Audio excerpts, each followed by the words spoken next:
Très humain, très divin, des paroles vraies pour éclairer.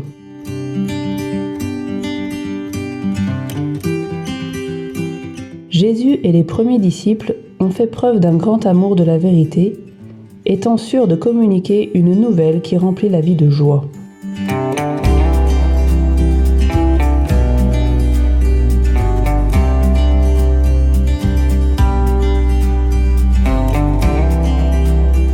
Voici vraiment un Israélite, il n'y a pas de ruse en lui. L'éloge de Nathanaël par Jésus peut aussi s'appliquer à tous ceux qui l'ont écouté. Le Maître n'a prononcé que des paroles vraies et vivait profondément en accord avec elles.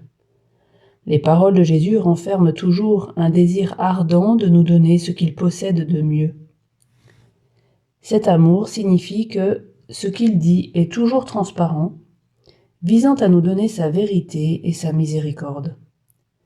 C'est pourquoi, hier comme aujourd'hui, sa vie et son témoignage éblouissent, même si parfois ils effraient ou déstabilisent aussi. Sans peur de la vérité. Le 6e chapitre de Jean met en évidence cette attitude du Maître. Peu de temps après avoir laissé la foule émerveillée par la multiplication de quelques pains et poissons, dont ils se sont tous rassasiés, nous le voyons bien déterminé à révéler une vérité importante. Jésus sait très bien que les milliers de personnes qui l'ont suivi auront du mal à le comprendre. Mais il ne fera pas l'économie d'une parole et n'édulcorera pas le message pour le rendre plus acceptable.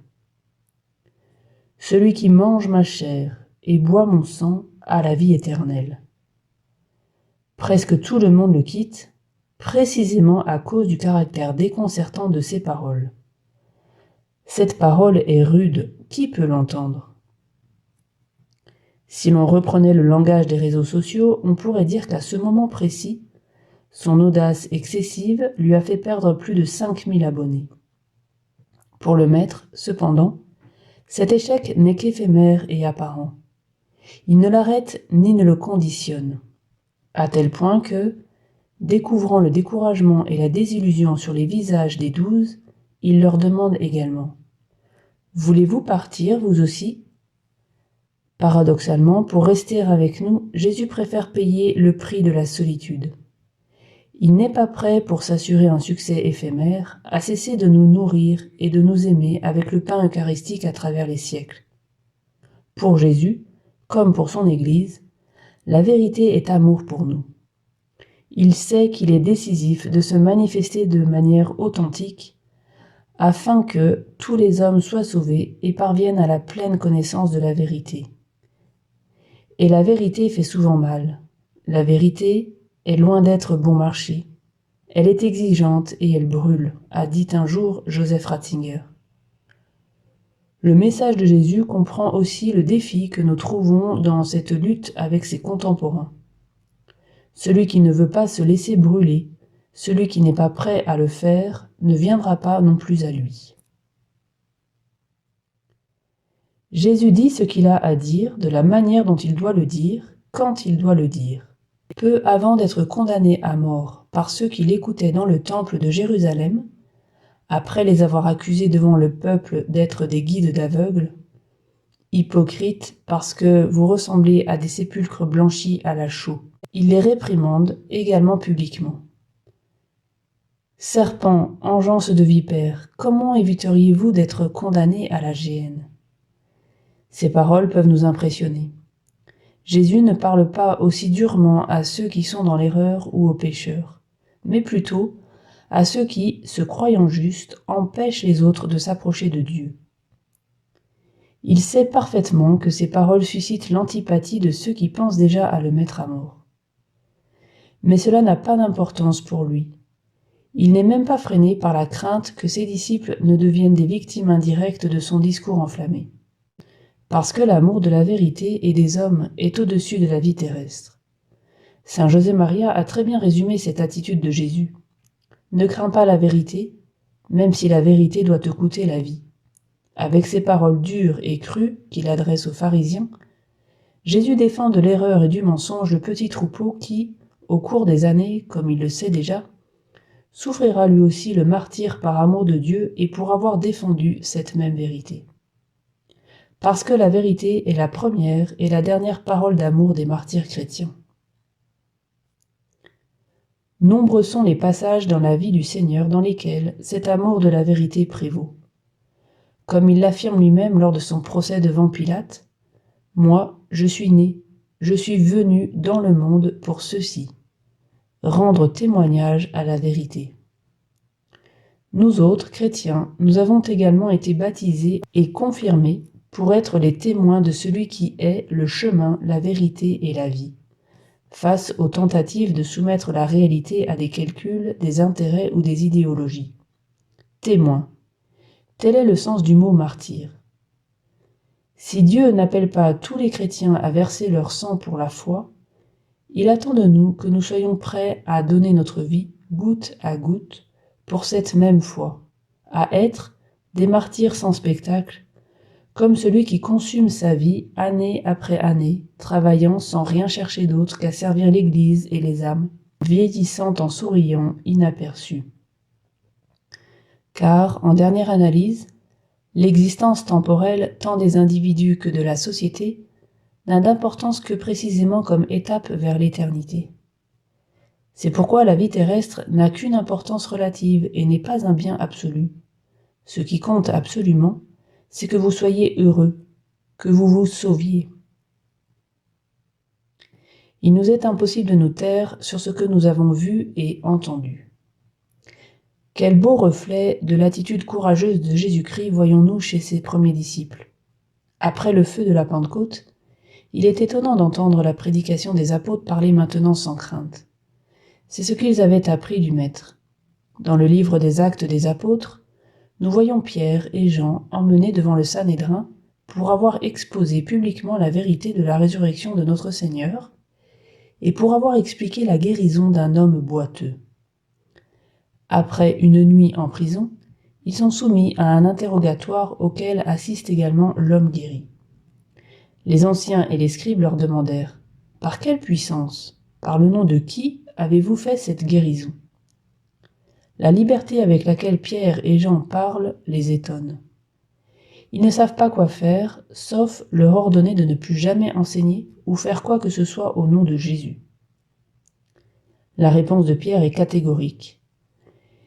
Il n'y a plus la moindre trace de la lâcheté qui l'avait conduit à mentir et à renier le Seigneur pendant la nuit obscure de la Passion. Sachez-le donc, vous tous, ainsi que tout le peuple d'Israël.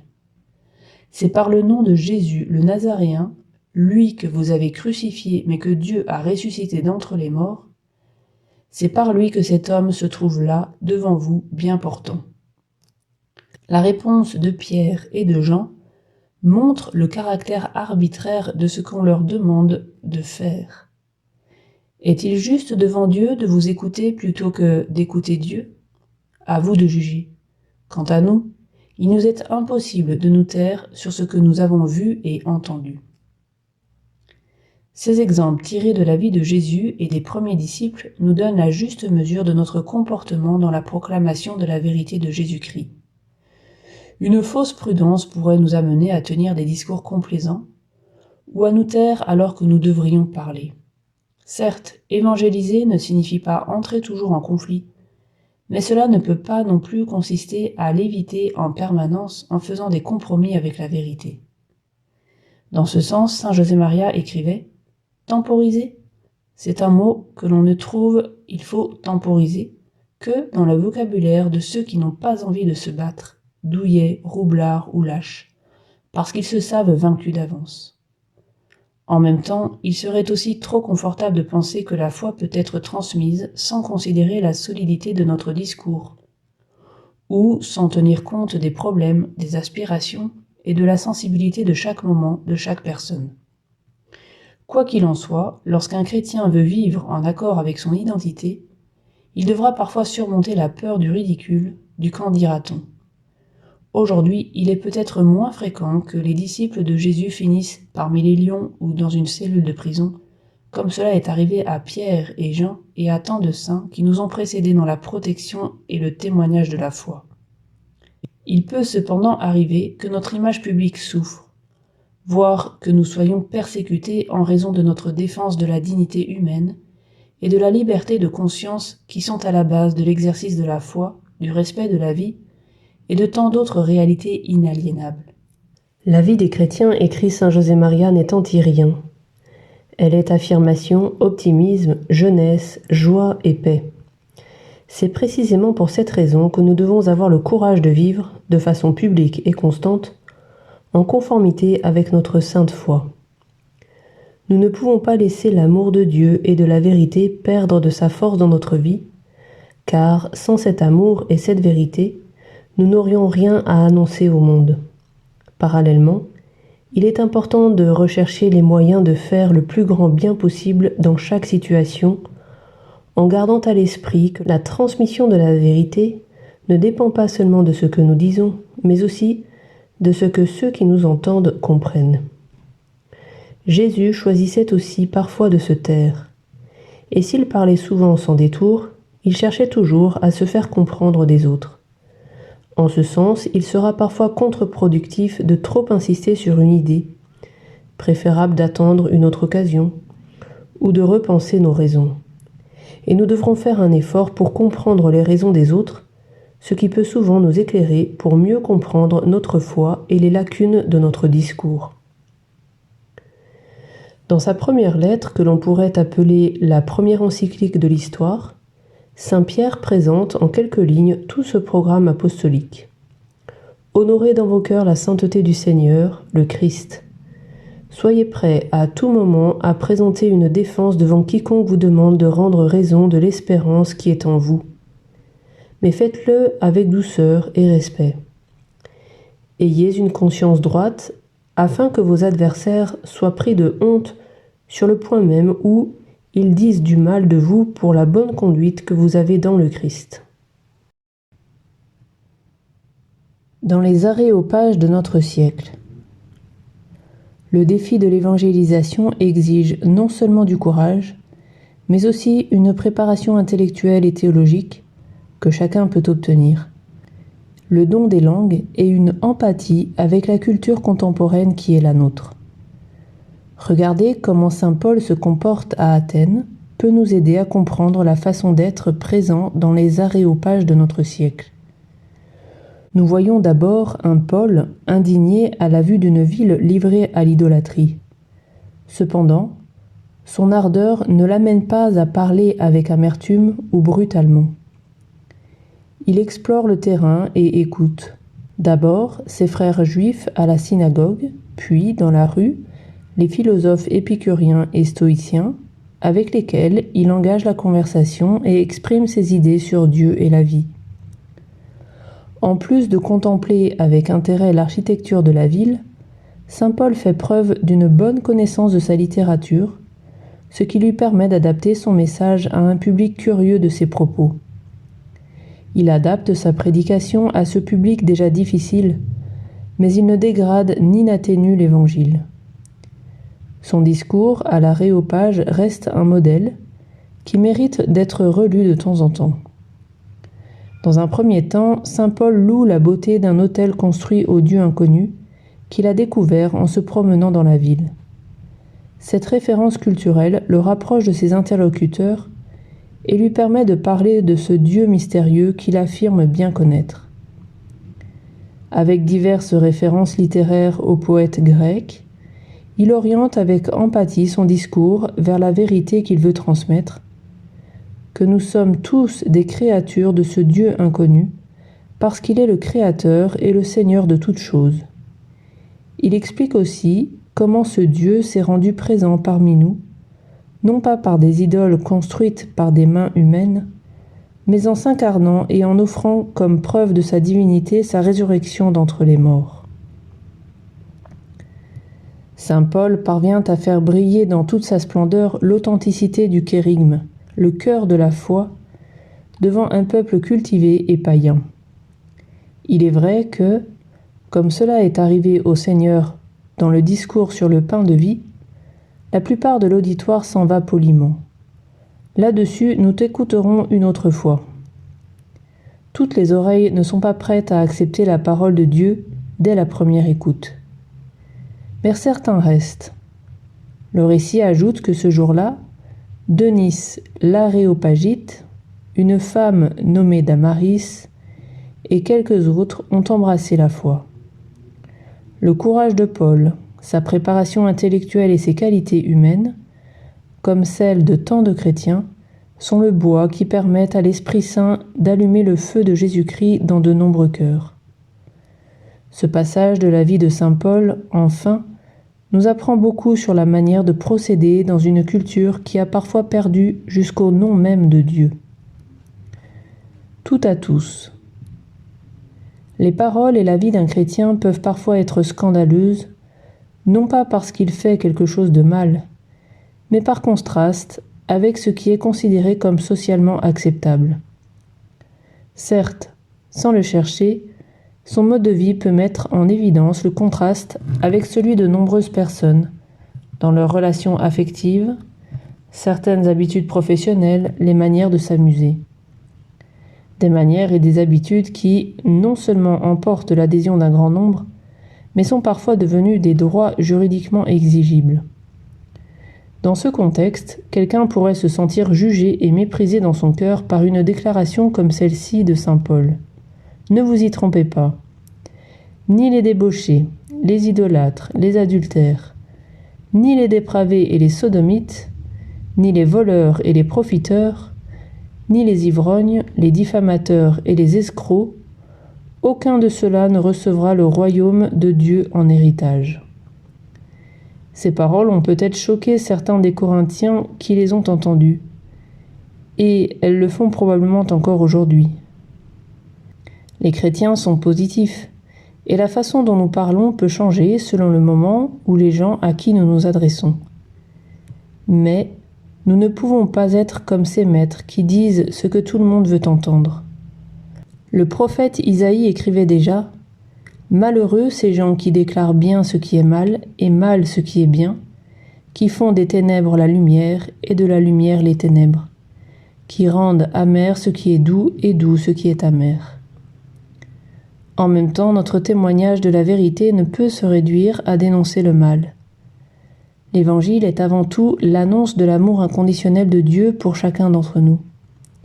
Les paroles de saint Paul ne se limitent pas à une énonciation condamnatoire des vices et des péchés. Après ces lignes fortes, il ajoute « Voilà ce qu'étaient certains d'entre vous. Mais vous avez été lavés, vous avez été sanctifiés, vous êtes devenus des justes au nom du Seigneur Jésus-Christ et par l'Esprit de notre Dieu. » Peut-être qu'aujourd'hui, plus que jamais, nous voyons ainsi que l'engagement évangélisateur se situe dans les limites du langage et des circonstances. Il cherche toujours à mieux communiquer la vérité de l'Évangile dans un contexte déterminé, sans renoncer à la vérité, au bien et à la lumière qu'il peut apporter quand la perfection n'est pas possible. Un cœur missionnaire est conscient de ses limites et se fait faible avec les faibles tout à tous.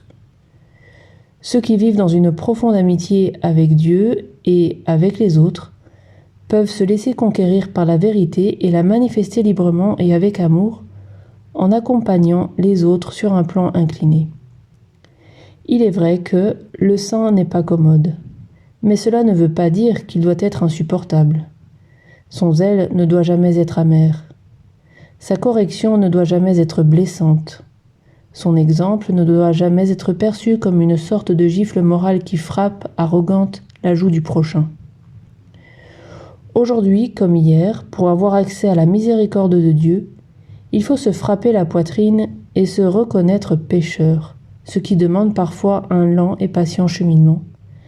D'abord en chacun de nous, comme il est important que, tout au long de la vie, nous puissions tous avoir à nos côtés des amis qui, tout en nous comprenant, nous éclairent par des paroles vraies. Car seule la vérité nous rend libres, seule elle peut libérer nos cœurs. Seule elle apporte la vraie joie. Et c'est ce que signifie évangéliser. Il s'agit toujours de rendre les gens heureux, très heureux. La vérité est inséparable de la joie authentique.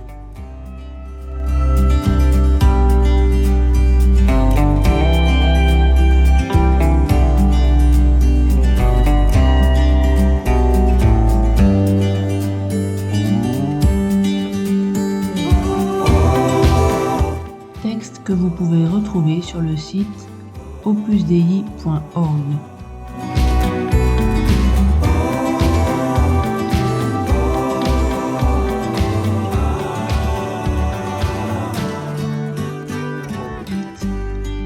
Texte que vous pouvez retrouver sur le site opusdei.org.